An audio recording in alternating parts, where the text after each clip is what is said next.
Sábado, você sabe, não tem café com política como tem durante a semana, mas claro, tem sempre uma entrevista importante aqui pra gente discutir os assuntos que são destaque no nosso noticiário, tanto local quanto nacional. E hoje eu tenho o prazer de receber aqui no Super N o presidente da FEAM, a Fundação Estadual do Meio Ambiente, Renato Brandão. Presidente, bom dia, bem-vindo aqui à Rádio Super, é um prazer recebê-lo. Bom dia, Rodrigo, bom dia aos ouvintes, é um prazer estar aqui e poder falar um pouco das nossas ações na FEAM. Pois é, para começar, presidente, a FEAM, Fundação Estadual do Meio Ambiente, para quem não conhece, a gente fala muitas vezes da Secretaria Estadual do Meio Ambiente e Desenvolvimento Sustentável, mas às vezes a FEAM fica relegada ali a um segundo plano naquilo que é destaque no noticiário. Quais são as atribuições da Fundação Estadual do Meio Ambiente? A Fundação Estadual do Meio Ambiente dá efetivamente um suporte à Secretaria nos processos de licenciamento, mas ela é a condutora da questão da qualidade ambiental do Estado, né? Então, as questões relacionadas à qualidade do ar, à qualidade do solo, às áreas contaminadas do Estado, há programas específicos como a questão das barragens do Estado e o programa que faz esse acompanhamento, é todo articulado junto da Fundação Estadual. E eu queria falar com o senhor, presidente, a respeito do assunto que talvez mais mexe com todos nós que somos mineiros, que é a questão das barragens. Agora há pouco eu estava me lembrando que é exatamente um ano, no dia 8 de fevereiro de 2020, tocou a sirene lá da barragem de Barão de Cocais, da mina de Gongo Soco, e muita gente foi retirada de casa, exemplo também do que acabou acontecendo em outros locais em que as barragens apresentavam um risco efetivo de ruptura, de rompimento. Faz pouco tempo que a gente relembrou aqui, no dia 25 de janeiro, foi também num sábado, há exatamente 2 semanas, o primeiro ano do rompimento da barragem em Brumadinho e do crime que aconteceu contra Minas Gerais lá em Brumadinho. Diante de tudo isso, presidente, eu pergunto para o senhor, o que podemos dizer da situação das barragens em Minas Gerais hoje e como é que a FEAM tem acompanhado esse cenário que muitos de nós classificamos como dramático hoje no estado? Com relação à questão das barragens, a FEAM tem buscado os 2 casos mais recentes de Brumadinho e de Mariana chamaram a atenção porque esse controle e esse acompanhamento dessas estruturas, ela não pode ser creditado ou dado a uma instituição só de governo, né? Então a gente tem hoje uma política estadual de segurança de barragens, que veio depois de um mês do rompimento de Brumadinho, mas também existe a política nacional que dá atribuições para outros agentes, seja a Agência Nacional de Mineração, seja a própria Defesa Civil Estadual e Municipal, que são atores importantes, e até o Ministério Público. Então, o que a gente tem tentado nesse período é fazer uma integração das forças do Executivo, dos poderes, para buscar um comprometimento maior das empresas, das minerações, para dar essa segurança maior para a população de forma geral. Mas mudou efetivamente alguma coisa na fiscalização? O senhor citava, por exemplo, a Agência Nacional de Mineração, que é a grande responsável pela fiscalização das barragens, e na época da tragédia ocorrida em Brumadinho, a gente citou e noticiou aqui, por exemplo, que faltava até combustível para abastecer os carros da Agência Nacional de Mineração, as caminhonetes que percorrem as barragens por aí, e era algo que para a gente parecia inimaginável, pensar que não tinha dinheiro para abastecer os carros que fazem isso. Por aquilo que vocês acompanham, eu sei que a ANM está numa instância até superior, porque é uma questão federal, mas melhorou um pouco esse cenário? Serviu de alerta o que aconteceu em Mariana e o que depois aconteceu em Brumadinho, com um drama humano que foi ainda pior do que aquilo que vimos em Mariana? Com certeza sim, porque passaram a atuar também nessa questão vários outros atores, como o próprio Congresso, que trouxe e vem discutindo ações para efetivamente aquele recurso que é destinado, que vem da taxa de mineração, ser destinada à agência de mineração. E no estado também, a própria CPI, que foi criada aqui no nível da Assembleia Legislativa, trouxe essa obrigação, trazendo uma capacidade para o próprio estado se preparar melhor para essas ocorrências de forma geral. A Assembleia aprovou ainda no ano passado um pacote de medidas legislativas mesmo, leis, né, que tratam sobre a segurança de barragens em Minas Gerais. Como é que o senhor, enquanto presidente da FEAM, analisou essa aprovação desse pacote, inclusive que foi muito discutido durante a CPI na Assembleia? O pacote veio um mês depois, né? A lei estadual veio um mês depois, no dia 25 de fevereiro, o governador sancionou ela nesse dia e ela foi publicada no dia 26. E a partir de então, com relação aos processos de licenciamento, essa lei, ela é uma lei que é auto-aplicável na maioria das seus comandos, e desde então, para fins do licenciamento, isso está sendo aplicado.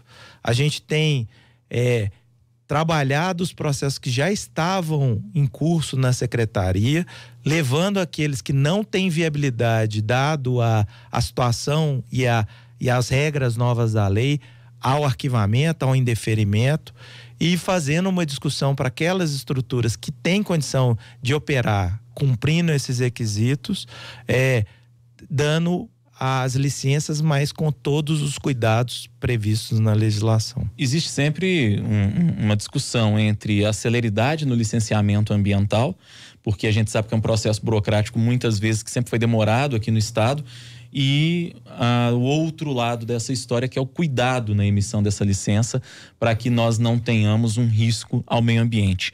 De que lado fica a FEAM? A FEAM fica no lado da eficiência, né? E do cuidado técnico para essa questão, né? A FEAM dá muitas vezes à secretaria o suporte técnico para decisão, para encaminhamento dentro desse processo. Via você falando aí da questão da eficiência no serviço público. O sistema de meio ambiente hoje tem um sistema de premiação em função da eficiência. E aí não é uma eficiência só em números, mas em qualidade dos processos que vão ser pautados. Então, com isso, a gente acredita que esse suporte à secretaria do ponto de vista técnico, mais esse programa de eficiência, a gente tenha processos hoje melhores e que levem em conta os dois aspectos. A questão do tempo, um tempo razoável para essa análise, mas não pode ser um tempo excessivo também e protelador do investimento no Estado. É o famoso bom senso que está muito em falta no Brasil ultimamente, né, presidente? Exatamente. A gente está conversando com o presidente da Fundação Estadual do Meio Ambiente, Renato Brandão, a FEAM, que é a Fundação Estadual do Meio Ambiente. Presidente, o senhor estava falando aqui que a FEAM cuida também da questão da qualidade da água, né? Que acompanha, que monitora a qualidade da água, das bacias dos rios. E nós temos duas bacias que sofreram muito com os rompimentos das barragens aqui em Minas, a bacia do Rio Doce e a bacia do Rio Paraopeba. De maneira geral, como é que estão essas duas bacias hoje? A começar pelo Rio Doce, que foi o primeiro que sofreu, e agora com o Rio Paraopeba mais recentemente. A qualidade da água no estado, ela é foco. Hoje a gente tem um instituto próprio, que é o Instituto Mineiro de Gestão da Água, o IGAM. Esse sim tem essa atribuição, mas eles também estão vinculados ao Sistema Estadual de Meio Ambiente. A gente tem acompanhado, e essas duas bacias já eram bacias que têm uma degradação em função do uso antrópico de longa data delas. As condições para a recuperação dessas áreas, elas demoram, né? A gente precisa ver como esse material que foi depositado no leito desse rio vai se comportar, e ele, a partir dessa ocorrência de chuvas de maior intensidade, ele vai se comportar de forma diferente. No caso da bacia do Rio Doce, a gente já imputou à empresa a realização de retirada desse material. Ainda há um material dentro do leito do rio, uma estabilização fora, mas o material dentro do rio, em alguns lugares está sendo discutida a retirada desse material, mas a própria retirada causa um impacto.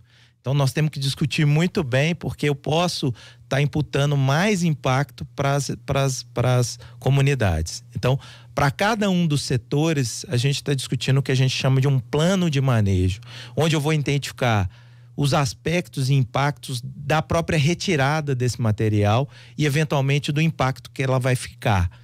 E aí, fazer uma análise de risco do que vai tá expondo a comunidade. Que tipo de impacto poderia causar no leito do rio, no rio, a retirada desse material, por exemplo, presidente? O aumento da turbidez novamente, e aí uma série de processos que vão acontecer tanto do ponto de vista de qualidade da água, quanto da biota que já começa a se recuperar. Então você imputaria a essa biota que está voltando a recuperar um novo impacto, causando aí, e aí precisa ser avaliado nesse aspecto, se inviabilizaria, por exemplo, essa recuperação. E no caso do Rio Paraupeba?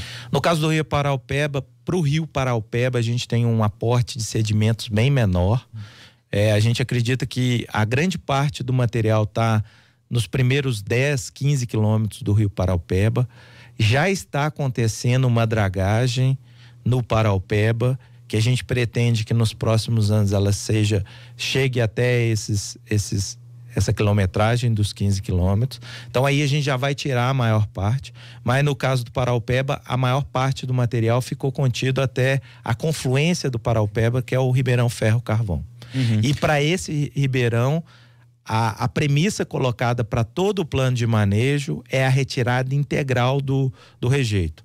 Lógico, nós ainda estamos em um processo de busca por corpos e segmentos, e isso é a prioridade. Então, esse processo de retirada, ele tem por premissa também a liberação do corpo de bombeiro e esse resgate dos corpos e segmentos. Em relação a esses dois rios, presidente, dá para a gente estimar em quanto tempo a gente pode dizer que o cenário vai voltar à normalidade ou talvez nunca vai voltar à normalidade diante da gravidade dos dois acontecimentos? As duas bacias já são bacias, como eu disse, bastante degradadas. Sim. O que a gente trabalha nos dois casos é que essas bacias têm que retornar para uma qualidade melhor, né? Então estão sendo discutidas e solicitadas às empresas, à Fundação Renova, que implante inclusive medidas compensatórias, por exemplo, de tratamento de esgoto na bacia, para que ela efetivamente tenha uma melhora no fim do processo.